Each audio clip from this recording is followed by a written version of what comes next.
एकदा घनदाट जंगलात सांबी नावाचं एक सुंदर सांबार हरिण राहत होतं. एके दिवशी ती जंगलात हिरवागार गवत खात असते. गवत खाऊन झाल्यावर ती पाण्याच्या शोधात फिरत असताना तिला एक शांत तलाव दिसतो. ती तलावाजवळ जाते. तलाव अगदी शांत होता, जणू आरसाच. सांबीने पाण्यात स्वतःचं प्रतिबिंब पाहिलं. ती तिच्या लांब वाकड्या तिकड्या पायांकडे बघून नाक मुरडत म्हणाली, "अगं बाई, माझे पाय किती कुरूप."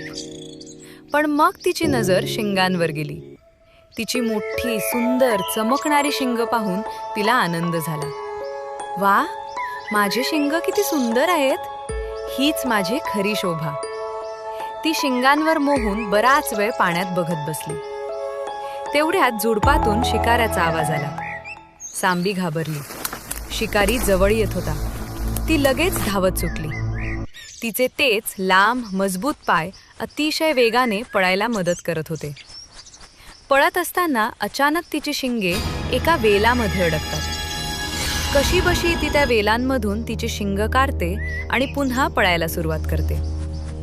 शिकारी मागून ओरडत होता, पण सांबी खूप दूर निघून गेली. ती एका दाट झाडीत लपली.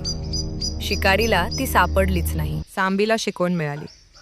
थोड्या वेळाने श्वास सावरत सांबी म्हणाली, "अरे, मी तर माझ्या पायांना कुरूप म्हणत होते, पण आज हेच पाय माझं प्राण वाचवून गेले."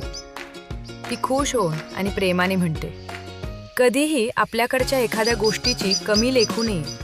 प्रत्येक भागाचा स्वतःचा उपयोग असतो." गोष्टची शिकवण: स्वतःला कमी लेखू नका. प्रत्येकामध्ये काहीतरी खास असतं. दिसणं नेहमी महत्त्वाचं नसतं. उपयोग आणि क्षमता महत्त्वाची असते.